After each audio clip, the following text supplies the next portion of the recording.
Pak, jangankan keluar provinsi, pungutan renang dan praktek renang saja tidak boleh. Itu biasanya dilakukan dalam lingkup satu kabupaten loh, Pak.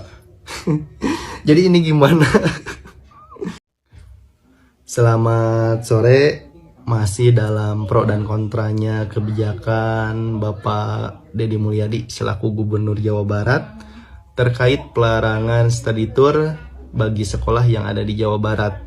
Yang pro tentunya sebagian wali murid karena merasa meringankan beban pengeluarannya. Yang kontra tentunya kami kaum industri pariwisata dan juga murid-murid yang antusias untuk study tour pasti kontra dengan kebijakan Bapak. Jujur, saya sangat kecewa dengan pernyataan Bapak yang melarang tanpa ada solusi yang jelas.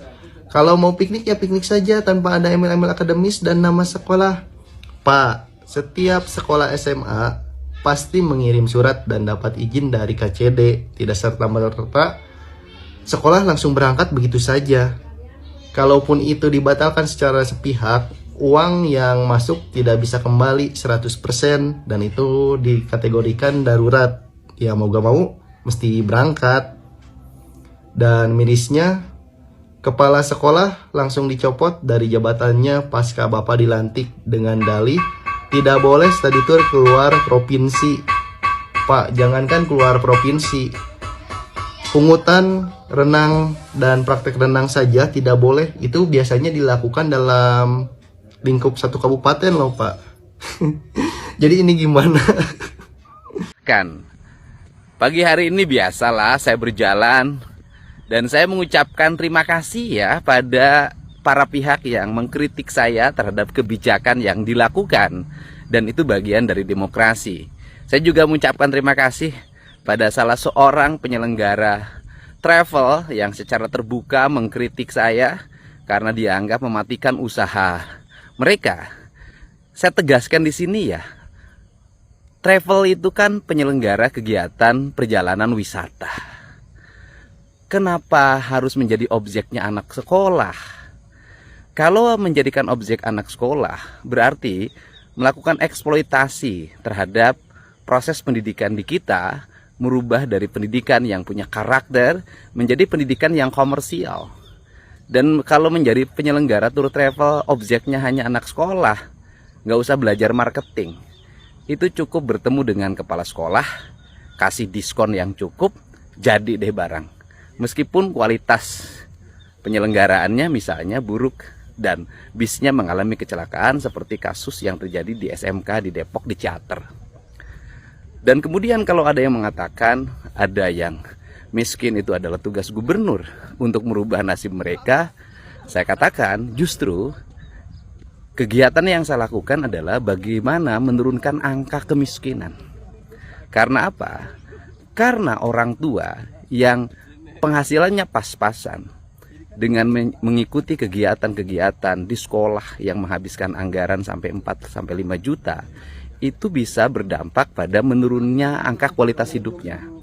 Bahkan mereka bisa pinjam ke sana kemari, ke pinjol, kemudian ke rentenir, bank emok, kemudian juga bank keliling, yang pada akhirnya menjadi pembebanan ekonomi dan angka kemiskinan menjadi semakin meningkat. Sedangkan pembebasan mereka dari kewajiban untuk melakukan pembayaran di luar kepentingan pendidikan dasarnya itu sendiri sesungguhnya adalah ikhtiar untuk meningkatkan taraf hidup masyarakat, mendidik masyarakat untuk berinvestasi, kemudian menghilangkan tradisi orang Jawa Barat, kajenting tekor asal sohor. Ini adalah ikhtiar kami. Dan negara mensubsidi pendidikan triliunan menjadi tidak bermakna. Karena apa? Karena tujuan dari mensubsidi pendidikan agar beban orang tua itu menurun, bila perlu zero atau nol. Tetapi dengan berbagai kegiatan pungutan ini, subsidi pendidikan tidak ada arti.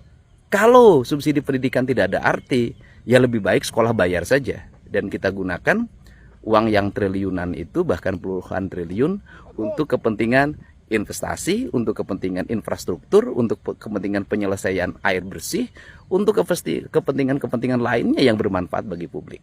Saya memberikan contoh deh. andai kata data siswa SMA dan SMK negeri dan swasta, dan kemudian juga di bawah pemerintah Provinsi Jawa Barat maupun Kemenag, jumlah kelas 3-nya ada 800.000. Kemudian mereka mengeluarkan 4 juta untuk berbagai kegiatan pada waktu kelas 3 menjelang lulus. Maka diperlukan dana sebesar 3,2 triliun. Nah, dana 3,2 triliun itu lari kemana-mana. Nah, untuk itu, kalau 3,2 triliun itu didorong untuk investasi, kemudian mereka mempersiapkan untuk masuk perguruan tinggi, mereka mempersiapkan diri untuk bekerja, mengikuti pelatihan-pelatihan yang bermanfaat bagi kepentingan dirinya dan masa depannya, maka ini sangat berarti 3,2 triliun. Untuk itu, mari kita bersama-sama membangun negeri ini dengan cara berpikir dan cara pandang rasional. Sekali lagi, saya mengatakan, mohon maaf pada adik-adikku, anak-anakku tercinta yang kelas 3 hari ini, yang merasa kecewa karena tidak bisa piknik. Dan saya katakan, Anda melaksanakan kegiatan perpisahan, membuat foto kenangan dengan biaya yang sangat murah. Dengan Anda satu sama lain melalui kegiatan OSIS, Anda bisa berembuk bersama, kemudian patungan dengan tidak membebani orang tua, dan kegiatannya sederhana saja, menampilkan kegiatan seni-seni, tari-tari, kemudian musik di sekolah yang berasal dari kreativitas siswa, membangun kenangan indah.